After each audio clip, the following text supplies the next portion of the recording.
भव्य सतेज काव्य संमेलन उत्साहात संपन्न, साहित्यिकांचा उत्स्फूर्त सहभाग।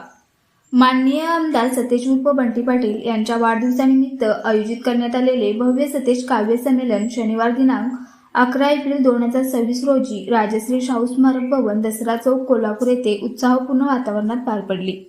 या काव्य संमेलनात विविध क्षेत्रातील साहित्यिक, कवी व मान्यवरांनी मोठ्या संख्येने सहभाग घेतला। कार्यक्रमास विशेष उपस्थिती म्हणून ऋतुराज पाटील यांनी हजेरी लावली, ज्यामुळे कार्यक्रमाची शोभा अधिकच वाढली।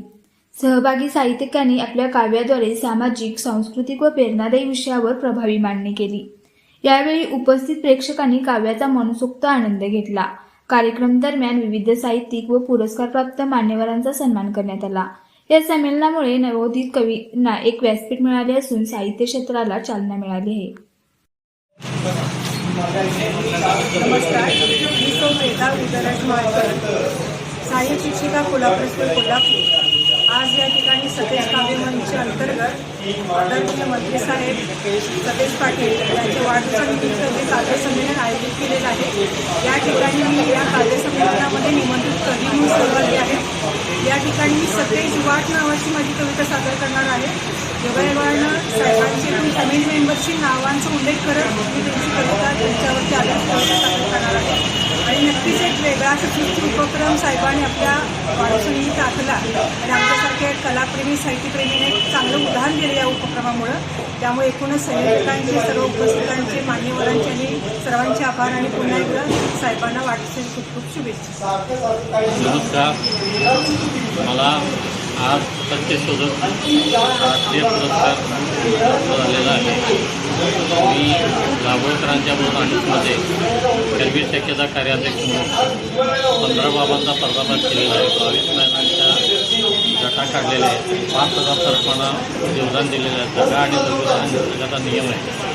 त्यानंतर 350 माझे बंधुबाबांचं प्रात्यक्षिकाचं व्याख्यान झालेलं आहे। अनेक विषयावरती लिखाण केलेलं आहे। या कार्याची दखल घेऊन आज सत्यशोधक पुरस्कार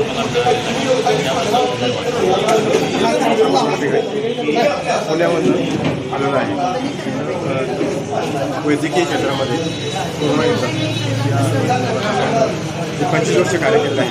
त्या संदर्भात आपल्याला जे पुरस्कार मिळत आहे, मानाचा पुरस्कार मिळत आहे, त्यांनी त्यासाठी माझं नामांकन झालेलं आहे। त्यांना आम्ही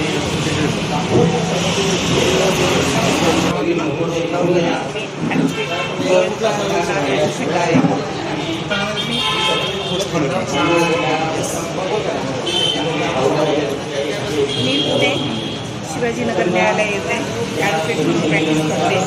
मी मेडिकल लिगल कन्सल्टंट म्हणून सध्या पुणे येथे काम करत आहे।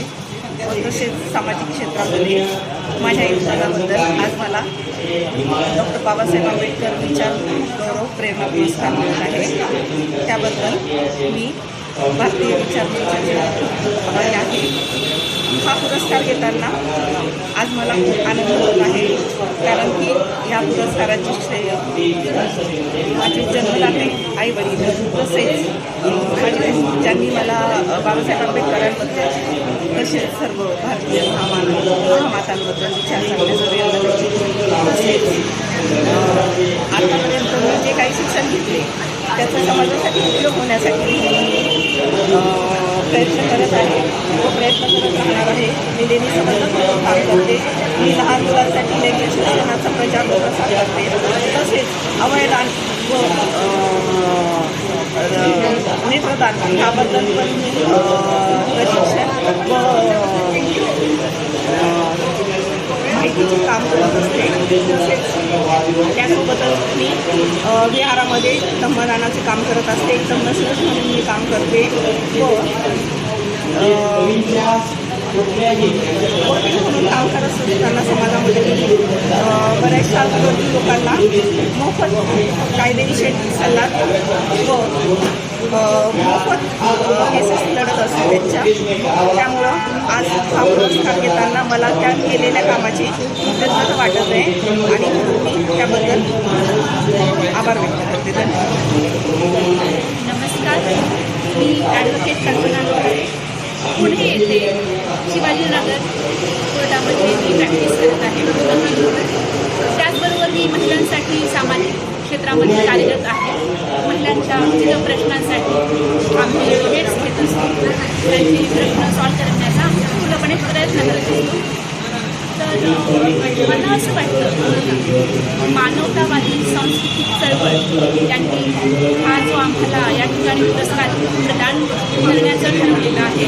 तर ते खरंच खूप सुंदर असं कार्य आहे. मी त्यांच्या या कार्याला सलाम करते आणि मला एवढंच म्हणायचं आहे की सध्या जे आपण पाहत आहात की सध्या जे सुरू आहे सध्याच्या कलियुगामध्ये, तर इथे खरा मानवता जो धर्म आहे तो धर्म स्थापनेची गरज आहे. आणि म्हणून मला म्हणावंसं वाटतं की देवतांनो जागे व्हा खरा धर्म स्थापण्यासाठी आणि मानवांनो जागे व्हा मानवता धर्म जगवण्यासाठी. माझं नाव मी एक आरोग्य सहाय्यिका आहे. आरोग्य खात्यात जिल्हा परिषदेमध्ये काम करते आणि मी छत्रपती संभाजीनगरमध्ये आलेली आहे. मला पुरस्कारासाठी आमंत्रित केलेलं आहे आणि माझं कार्य आहे की खेड्यापाड्यामध्ये जाऊन लसीकरणाचं कार्य करणे, माताबाई संगोपनाचं कार्य करणे आणि ग्रामीण जनतेला सर्व आरोग्यसेवा पुरविणे.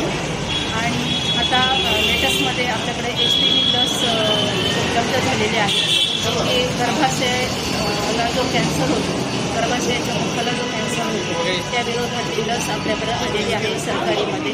तर त्याची जनजागृती मी करते आणि खेड्यापाड्यामध्ये जाऊन प्रत्येकाला त्याचं महत्त्व समजावून सांगते.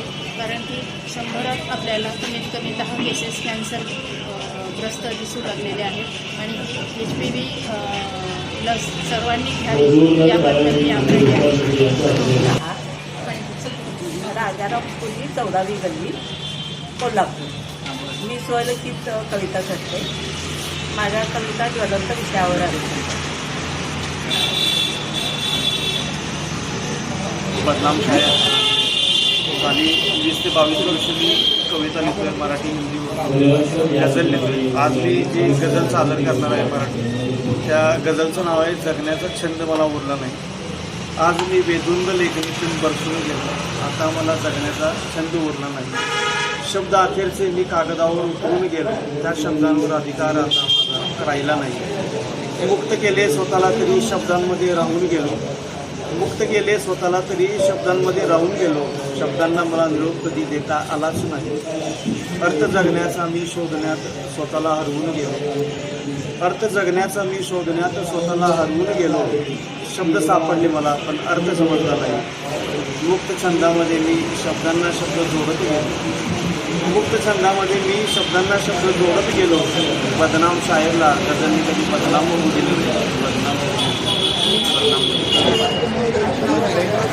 माझं नाव श्याम कारंजकर. मी सेवानिवृत्त सरकारी कर्मचारी आहे आणि बरीच वर्ष लिखाण, काव्य लिखाण आणि इतर साहित्य प्रकार माझे प्रसारित झालेले आहेत आकाशवाणीवरून, पेपरमधून वगैरे. धन्यवाद. तालुका शाहूवाडी, जिल्हा कोल्हापूर. सामाजिक, धार्मिक आणि शैक्षणिक राजकीय संघटनेमध्ये गेले 18 वर्ष मी काम करत आहे. तरी पण भारतीय बौद्ध महासभा शाखा तालुका शाहूवाडी मुंबई या शाखेचा 3 वेळा मी उपाध्यक्षपद भोगलेलं आहे आणि त्या शाखेचं सरचिटणीसपद देखील भोगलेले आहे. आणि मी सामाजिक धार्मिक कार्यामध्ये अहोरात्र या ठिकाणी सगळ्यांच्या सुखाला दुःखाला या ठिकाणी धावून चांगला कार्य करत आहे. मी एवढे त्या ठिकाणी चळवळीचं काम मानवतावादी या धर्मसंस्थेने आम्हाला एक पुरस्कार दिला, त्याचा मी आभार मानतो. येथे सांगतो नमो बुद्धाय. अशोक भोईदे, कोल्हापूर. गेली 50 वर्षे कविता लिहितो. अखिल भारतीय मराठी साहित्य संमेलनाला कवी म्हणून निमंत्रित केलेलं आहे. बऱ्याच ग्रामीण साहित्य संमेलनाचं कवी संमेलनाचं अध्यक्षपद आणि सूत्रसंचालन केलेलं आहे. त्याशिवाय गेली 50 वर्षे सूत्रसंचालन केलं आहे आणि यामध्ये महाराष्ट्राचे 5 मुख्यमंत्री माननीय शरद पवार, वसंतदादा पाटील, मनोज जोशी, विलासराव देशमुख आणि पृथ्वीराज चव्हाण यांचं केलेलं आहे. संरक्षण मंत्री शरद पवार असताना त्यांच्याही व्यासपीठाचं सूत्रसंचालन केलं आहे. त्याशिवाय पन्हाळ्यावरचा शिवाकाशी पुतळा हा भारताचे लोकसभेचे सभापती शिवराज पाटील यांच्या हस्ते अनावरण झालं. त्याही कार्यक्रमाचं निवेदन केलेलं आहे. कविता लिहिण्याचा छंद आहे, कवितेत जगतो आणि आज इथं सतेज पाटील यांच्या वाढदिवसानिमित्त कवी संमेलन झालं. त्या कविता संमेलनात कविता सादर केली. आपण इथं बोलायला संधी दिली याबद्दल आपल्या चॅनलला मी धन्यवाद देतो. जय हिंद, जय महाराष्ट्र. धन्यवाद मॅडम. श्री प्राध्यापक संदीप भाऊ बाबाजी वानकडे, नाचनगाव, वर्धा जिल्ह्यातून आलेलो आहोत आणि माझ्या समाजकार्याबद्दल मला राजकीय पुरस्कार मिळत आहे. त्याबद्दल सर्व संयोजकाचे आणि सर्व निवडक समितीचे हार्दिक अभिनंदन. मी प्रताप केवडे, कवी म्हणून मी या ठिकाणी आलेलो आहे शाहू स्मारकमध्ये. तर बंटी पाटील साहेबांच्या या वाढदिवसानिमित्त असलेल्या कवी संमेलनात माझा गेली 10 वर्ष मी या कवी संमेलनामध्ये सहभाग आहे. अतिशय कोल्हापूर आणि कोल्हापूरच्या परिसरामध्ये असलेल्या कवींना एक वेगळं व्यासपीठ देण्याचा हा कसोशीला प्रयत्न करतायत. म्हणजे माझे मित्र सुरेश केसरकरजी, तर त्यांनी गेली 10 वर्ष हे फाउंडेशन टाकून कवींना एक वेगळं व्यासपीठ देण्याचा प्रयत्न केलेला आहे. आणि कोल्हापूरच्या ऐतिहासिक कलानगरीमध्ये खऱ्यानं एखाद्या कवीला कुठंतरी सन्मानानं एक आपल्याला व्यासपीठ मिळावं म्हणून एक दसरा चौकातील असलेल्या ते शाहू स्मारक भवनमध्ये अतिशय सुंदररित्या आता जवळजवळ अर्धा सेशन जवळजवळ 30-35 कवींनी सादरीकरण सुंदररित्या केलेलं आहे. त्याचबरोबर आता उर्वरित जवळजवळ 100हून अधिक लोकांनी कवी संमेलनासाठी सहभाग घेतलेला आहे. म्हणजे आधुनिक कविता आणि कवी जिवंत आहे ही लक्षणं दिसत आहेत. म्हणजे आजकाल व्हॉट्सअपचं माध्यम असो किंवा तंत्रज्ञानाचं माध्यम असो, या माध्यमातून जर विचार केला तर खऱ्या अर्थानं लेखन आणि कविता ह्या बंद पडतात की काय असं वाटता तर ह्या कवी संमेलनात 100हून अधिक कवींनी नाव नोंदवलेलं आहे. आणि ते सादरीकरणासाठी आज शाहू स्मारकमध्ये भरगच्च या ठिकाणी कवी संमेलन सुरू आहे. आणि त्यानिमित्तानं एक कवी म्हणून मी प्रताप घेवडे, राजापूर 8वी गल्लीमध्ये मी कार्यरत आहे. माझं कथाकथन, काव्यवाचन, लेखन यामध्ये मी आहे. माझी व्याख्यानं असतात ठिकठिकाणी शाळा कॉलेजवर. आयुष्य खूप सुंदर आहे हा व्याख्यानाचा विषय आहे. माझं वधूवर केंद्र पण आहे. आणखी मी म्हणून सेवानिवृत्त झालेलो आहे. आणि विशेष करून सर्वांना आरोग्य संपन्न सुखी समृद्धी लाभावं यासाठी ऑक्सिजन पार्क मोफत योगा केंद्रामध्ये जवळजवळ 450 लोकांना आम्ही योगा घेत असतो. सकाळी 6:30 ते सकाळी 8पर्यंत योगा केंद्र असतं. आणि हा मोफत योगा केंद्र आहे. राजापूर 8वी गल्ली, स्विमिंग टँक, राजेशी शाहू जलतरण तलावाच्या पाठीमागे असलेला ऑक्सिजन पार्कमध्ये जरूर संपर्क साधा. निरोगी आयुष्यासाठी जरूर भेटायला या. आणि असंच कवींना विनंती करतो की लिहित चला, बोलत चला, चालत चला. खऱ्या अर्थानं जनजागृतीसाठी हा तुमचा संवाद खऱ्या अर्थानं झाला पाहिजे. की खूप जिव्हाळ्याचा विषय आहे आणि तुम्हाला खऱ्या अर्थानं तुम्ही सहभागी झालेला याबद्दल सर्व कवींना आणि आदरणीय आमदार बंटी पाटील साहेबांना वाढदिवसाच्या हार्दिक हार्दिक शुभेच्छा देतो. मी प्रताप घेवडे, कोल्हापूर. मी बाबासाहेब कांबळे, मी गगनबावडा तालुक्यातून मानवी गावातून आलो आहे. माननीय संदेश पाटील साहेब यांच्या काव्य संमेलनासाठी सहभाग घेतलेला आहे.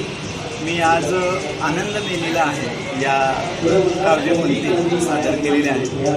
गेली 15 ते 20 वर्ष मी काव्य संमेलनामध्ये सहभाग घेत असतो. आणि वास्तविक ज्या भारत देशामध्ये या सृष्टीला देण्यासारखं जे ज्ञान आहे, म्हणजे जी संस्कृती आहे, या संस्कृतीवर आधारित माझी कविता होती. आनंद मेलेला आहे. जे वास्तविक सत्य किंवा आनंद जो प्रत्येक व्यक्तीला मिळणं गरजेचं असतं, तो आनंद कुठेतरी हरवलेला आहे. तो आनंद माणसाच्या जीवनात यावा असा प्रश्न निर्माण करणारा, जिज्ञासा निर्माण करणारा एक शब्दभाग म्हणजे माझी कविता मी या ठिकाणी सादर केली. एक हा काव्य संमेलन खूप सुंदर झालं. सर्वांनी खूप सुंदर कविता सादर केल्या. धन्यवाद. माझे नाव सविता शोभकर आहे. गोपावती महाविद्यालयात मराठी विषयाची प्रोफेसर आहे. कविता लिहिणं, कविता वाचणं हा माझा एक छंद आहे. बालकुमार साहित्य सभा इतर इंग्लिश कवितेचं प्रचार प्रसारण करत असते, काव्यवाचन करत असते. आज इथे या ठिकाणी बंटी पाटील साहेबांच्या वाढदिवसानिमित्त मी माझी ध्येय नावाची कविता वाचणार. ही कविता मी प्रथम सादर करते. याचा मला खूप आनंद होतो आहे. धन्यवाद. अशाच प्रेरणादायी बातम्यांसाठी सबस्क्राईब करा इंडियन पोलीस मित्र भारत न्यूज चॅनेलला. संपर्क डॉक्टर सुरेश राठोड, संपादक 9623420295.